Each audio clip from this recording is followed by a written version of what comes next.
Originally for this video, I was going to go over doing a timetable for all the students.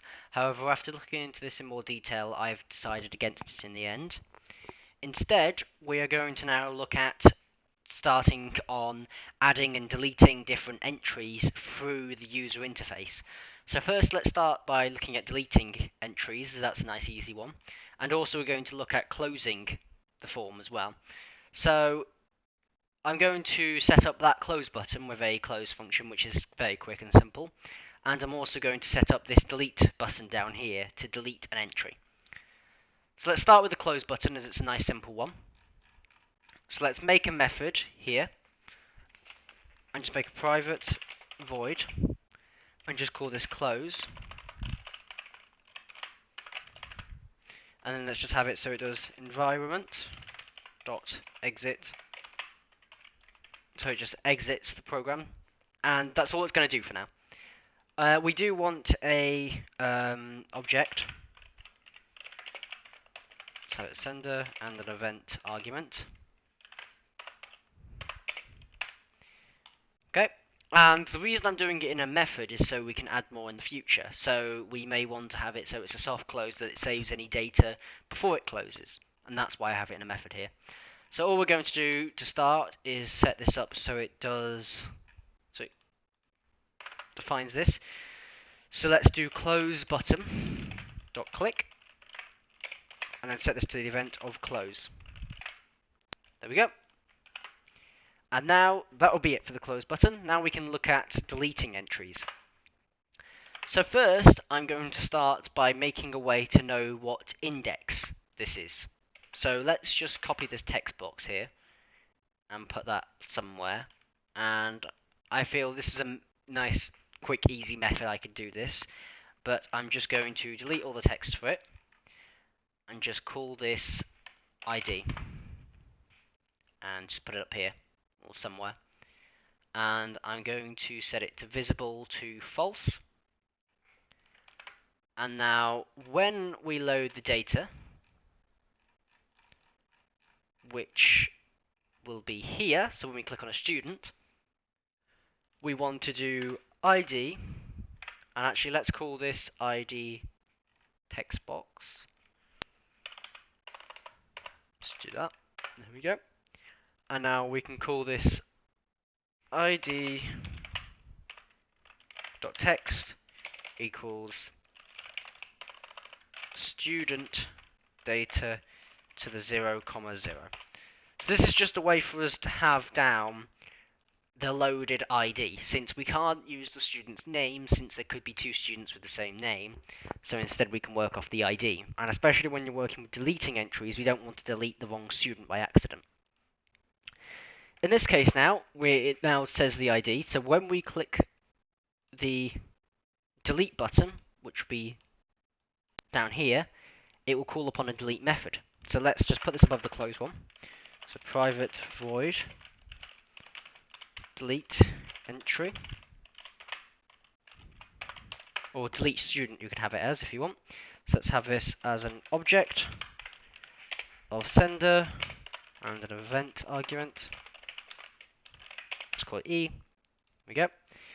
And now we want this to now find, so let's do int ID, so let's just store this here, equals, and we want to do ID txt.text, and then we want to convert that into an integer.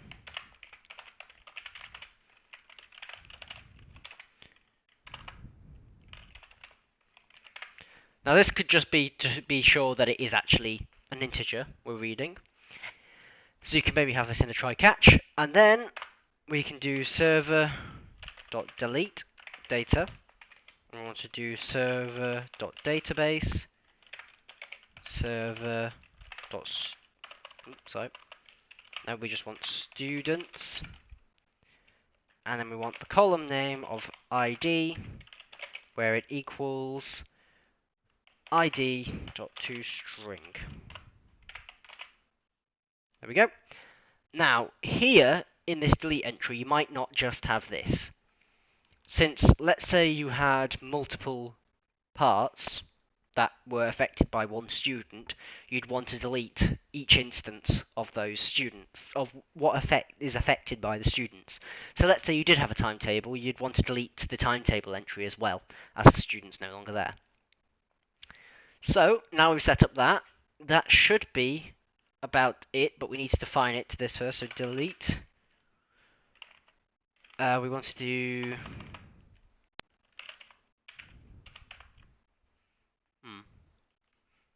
We want to do the icon, which is bin icon dot click, and have that event go to delete entry. And there we go. So now if we run this, we should first notice that you can close the form. And there we go. That closes the form, soft closes it. And then we also want to look about deleting it. So let's run this again. And you have the different students here. So let's also actually put into delete entry. Once it's deleted it, we will update students. There we go. So then it will update the list. So let's run this again. Now we have all the students. And yep, that's all fine. And I've randomly generated some information for all these students here. So now let's say we don't want Lexi Baker anymore. And let's delete her. And what's happened there? Okay, what happened is it has deleted the student. However, we haven't changed the update student method to account for this. So what we want to do is in the update student method, we want to actually first delete anything that's already there. So for this, we'll quickly go through and delete anything in that panel. So student panel. So let's actually first do a while statement. Student panel dot controls dot count. And we want to do while that's greater than 0 because we don't want any controls in there. We want to do a for loop. There's different ways you could do this, but we can do student panel dot controls dot count, and then student panel dot controls dot remove at I. There we go. So that will remove the control at the index of I, and it will just do that until all the students have been removed. So now if we try this again, you see we've lost that one student at the moment. So we've got Samuel Young, Jesse Jimenez, and Ramelia Thompson. So let's delete Samuel Young. We don't want him anymore. Let's delete that, and there we go. That's gone. And what we can have is for this to disappear. So that panel is the student info panel. So now let's update that so that when we do the update students, at the end of this it does student info panel dot show, and then down here when we delete a student we want to do student info panel dot hide. And let's now make things look a little bit nicer as well. So let's get a panel. We want this against the back. Not there.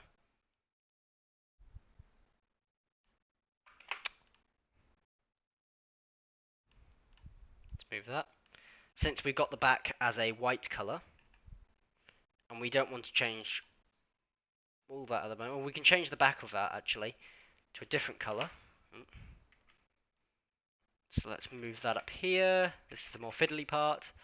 And now we can just stretch that all the way down there and down here.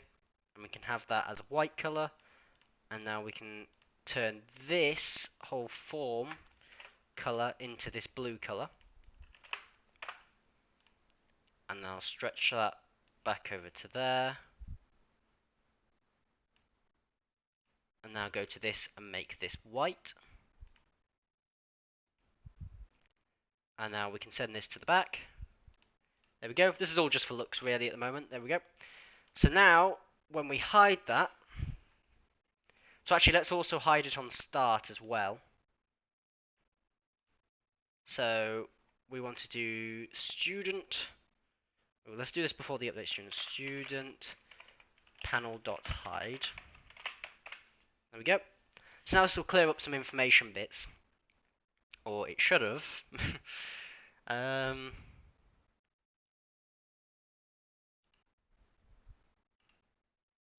Why is that not hidden?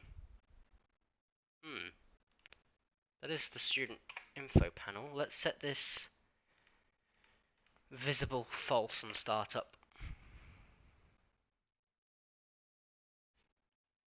Oh. Well, that's odd. Do we have something? Let's see, student info panel. Where else have we mentioned that? Ah! When we update students, we show that. Let's get rid of that. I don't know why we have that. And let's run this again, and it should be fine. There we go. So now we don't have any information on the students themselves there. Let's also actually, it's all just neatening up bits and bobs now. But let's shrink that down to there to make that look nicer. And now this should be the last time running it. So now we have Amelia Thompson and Jesse Gemez. Let's click on one. Okay. Let's also turn this visible to true. Now that should be working. There's always little bits causing these. There we go. Let's click on one. Do I not? It should. Okay, I thought we just made the method to be able to show this. When we click the student. Oh, I'm sure we just added that. There we go. Okay, so yes, add a show statement to the panel when you click on the student at the end of that, because I thought I'd already added that, but there we go. So let's run this. This should all work now. There we go. So Amelia Thompson, click that, and there we go. There's all the information on Amelia Thompson, Jesse Jimez, and now let's delete her, and there we go. Now we only have Amelia Thompson. This all disappears. We can click her and close. And now if we go back to the database and refresh this, we only have Amelia Thompson left. I also added a method to just add some random students in. So let's run this now, and we should get some random students in the mix. Oh, yeah, there we go. So I just have it so it randomly generates some information for them and some classes, and it just gives them some names. There we go. And now we have Amelia Thompson and all these back again, just with different classes. There we go. So that'll be all this video will be on. In the next video, we might look at adding, or I'd say adding data, and then the one after that will probably be changing bits of data on different students. So that'll be it for this video, and I hope to see you in the next one.